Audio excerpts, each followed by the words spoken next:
Hey, what's up, everybody? It is Majesty Gale. I've been developing property in Atlanta for over a decade, and my moonshot goal is to create 1 million new real estate investors.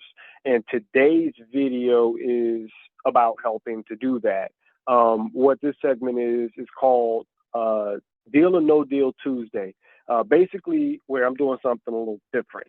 I'm going to look at a property live and do a back of the napkin analysis uh, right in front of you and walk you through it so that you can see how I look at deals, how developers look at deals, and to see if it's worth pursuing or passing. Basically, that's what we're looking for. So this is a quick back of the napkin analysis. It's not a full underwriting of the deal. Is really just a back of the napkin analysis to see if it even makes sense to possibly call the person and have a conversation. You want to know that before you call so that you're not just, out of range. So anyway, let's get started. So what I've done here is I've gone to Zillow. I've already identified a piece of property that makes sense. This is 1 acre. It is in Mableton, Georgia, which is a suburb of Atlanta. It's on the west side. It's in a decent area. Most of the nice stuff is on the north side of Atlanta. This is north, but kind of like right at the border almost. So it is a nicer area. It's up and coming. There's nice homes over there, but you're not going to see too many, mega mansions over here, but you will see nice mini or Mick mansions, as they like to call them. So I like this one because of the area and because of the price as well. I think that price is pretty good for this area, 42.5, and they just dropped it about 3 weeks ago, 2,500. So we're gonna go ahead and assume that this lot is clear, is leveled. Obviously it's not clear based on this picture, but we'll assume that it's leveled and doesn't need to have too much dirt brought in or too much work done in terms of building out on it. So now that we've identified a market and we've identified a piece of property, we're going to go ahead now and look at what things sell for in this area so we can reverse engineer into, I guess, a fair or a reasonable offer price based on our goals, our investment goals, not theirs, because their sales price is based on their investment goals. So let's do that. So we are going to search now. I am going to zoom in on this area. As you can see, Mableton. We got a little circle around here. I am going to zoom in a little bit so we can see a little better. There we go. All right. And what I did here was I just basically went to Mableton, sold properties. We don't want to see for sale or for rent. We want to see what actually sold. I put this at 4-bed, 2-bath being the minimum because that's what we're going to build. I moved this to just houses. We don't want to see anything else. And I did some more filters here. This is the square footage. We're not going to build anything smaller than this or bigger than this. Ours is 1 acre, so I kind of went around a range of that just to see what is, going in this area. You want to blend in with the area. So I'm trying to see what the area is doing so that I can mimic that and then see if it's profitable. And if it is, then we may have ourselves a deal.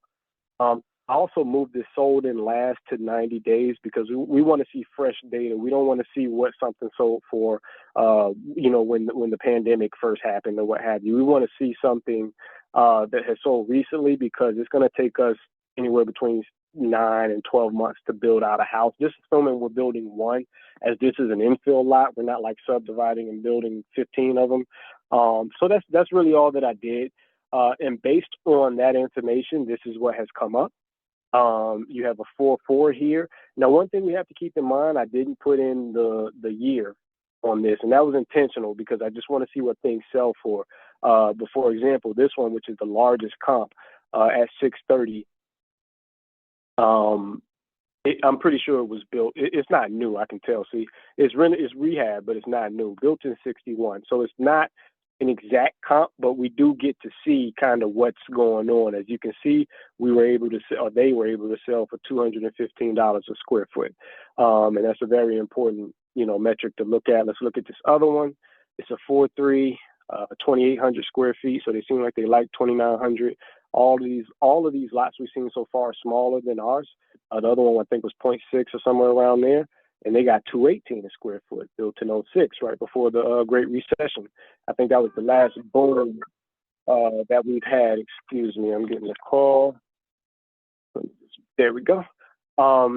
That's the last boom we had, but as you can see, this one was kind of older as well. I mean, 2006 is 20 years ago now. I know it's crazy, but either way. What about this one? This is '07, 600,000, 2,900 again. So I think it's safe to say that these people like their stuff like right under 3,000. There may be a reason for that, 205 square feet. But none of these are new, mind you. So let's keep looking and see what else we can find so that we can get closer to something new. This is close. It's about 5 years old, but that's close enough. Once again, about 2,900 square feet. So let's keep going. And then we come here. D.R. Horton built this. This is most likely new construction. It is. It's 2024, only on a quarter-acre lot, and they got 181 square feet. So that's enough information for us to understand what is going on in the area, what you can get. This is the top of the market, mind you, in this particular community. So that's something to consider. I don't want to assume that we'll get this top of the market right here. So I would like to probably go a little bit under that and say safely that if we were to build 2,900 square feet, that we could get $600,000. And maybe less. You know, remember, we have the advantage of our lot working for us, so I think that's something we can look at. So let's do a quick rundown of the numbers. And I'm not sure if you can see my notepad right here, but I got a quick. I'm gonna do the quick numbers right here. We're gonna say 600,000. 2,900 square feet is what we're targeting. I honestly would say 2,750. I think that you'll get away with it. So yeah, let's say 2,750. But basically, we're looking at $600,000 sale price. What that means and what we're looking for is about anywhere between a 20 to 30% profit margin. I'm going to say 30% just to be kind of greedy right now. So $600,000. 30% of that is $180,000. So that's our gross profit that we're looking for. And that leaves us with $420,000 in total project cost, which is based on the rule of thumb that you want to spend about 10 to 20% of your total project cost on the land. That will put us at a max offer or a target offer of about $42,000, which the property is actually listed for 42.5.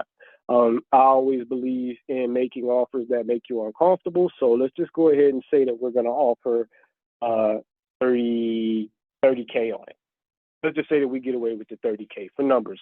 So based on this 30K, this is what we're looking at. We got a $420,000 total project budget, right? That includes land costs, that includes construction costs, that includes every aspect of building out the project. I'm going to pause this short, so we're going to stop recording.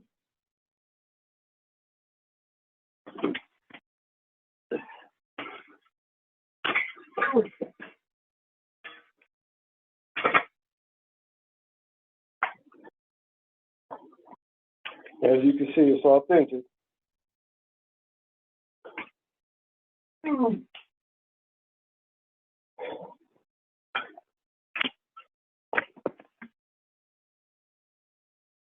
Here we go. All right, so we're back. So $420,000 is our total budget, meaning that's the max amount that we'll spend. We're looking to sell it for $600,000, and then we're looking to make $180,000 gross. Now that doesn't count, the cost of selling, like agents, closing costs, all that stuff like that. So you're not going to get a full $180,000, but let's just say that you get $100,000 out of it after paying everyone. That's a great, take home pay. If you did one a year, that's pretty good, for a lot of people. So we offering $30,000. We're assuming they're going to take that. So with $420,000 being our all-in cost, you subtract $30,000 from that because that's what we're paying for the land, right? That leaves us with $390,000.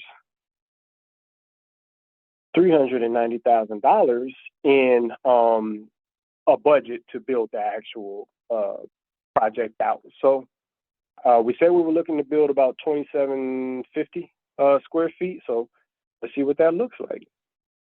We're going to take the 390,000. We're going to divide that by the 2,750, and that gives us a cost per square foot budget of $141. That's actually a pretty healthy budget. If you give the project to a GC, it's going to cost a little bit more than that because they have to be paid for their time and their expertise. The more involved that you are, the more sweat equity that you put in, not necessarily like building, but managing the project and everything like that, you can actually build for less than that. Most contractors are going to build out for less than that, and then they're going to make the difference, obviously. So if you're able to kind of, get involved with the process, or if you know someone, or if you're already in construction, then it's great. That's one of the reasons that I got into construction, is to control this process a little bit more. But you're going to pay anywhere from about $125 to $150 a square foot in Atlanta right now. It could go higher, obviously, depending on what you're building and the finishes. But we're assuming that we're going to build this out kind of similar to DR Horton here, with very simple finishes. We're not going to do too much. But ultimately, what this says is that we have a deal. We could even possibly lower the square footage somewhat with our 390. Let's just say we lower it to 2,500 square feet. And now we're at $156 a square foot, which is very healthy. And something that can be done. So I say all of this to say that this looks like a deal to me. It's in a good area. You got an acre of land, which is rare. I think that adds a lot of value. And you're able to build out for somewhere between about 140, 156 a square foot, which in Atlanta is very realistic. So this looks like a deal to me. So let me know if you guys have any questions, if this was helpful in any way. This is just how you look at a deal very quickly to know if it's something that makes sense to even have a further conversation about. That's all that we're doing here at this point now. I most likely call the seller or the broker, not make an offer immediately. Try to go drive by the property, look at it, see what's going on.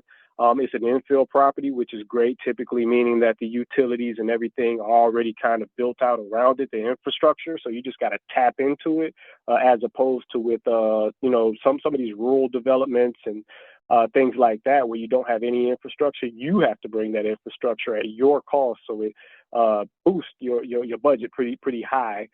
In order to bring those things in. They typically only have wells or septic or something. Then you get into the environmental stuff and it gets kind of hairy, or what have you. So this is a good way, to make a six-figure income. I mean, you build one house a year and you can make a six-figure income. But anyway, so hopefully this was helpful to you guys. If this was helpful on how to break down a deal fast, I've got something even better going on right now. I'm doing free 15-minute strategy calls. The idea is just to learn more about what pain points, what challenges people are having, to kind of get them through that to the next point. Like I said, my goal is to build out, to assist 1 million new real estate investors. I think that real estate investing is the key. I know so. It changed my life, and I'm just looking to, kind of pay that forward. Or what have you. And if you're interested in having one of those free strategy calls, it's for a limited time only. It's a 15-minute call. I'll put the link in the description for you to check out. No fluff, no pitch, really just a conversation about you, your goals, your experience, and just trying to give you some information maybe that I have that might be helpful for you to get to the next step. But like I said, I'll put the link in the description. Spots are limited, so book ASAP. Outside of that, thank you for checking out this video. Like, subscribe, comment, do all of that stuff. Thank you for your support, and I'll be back on the next video tomorrow. Thank you, guys.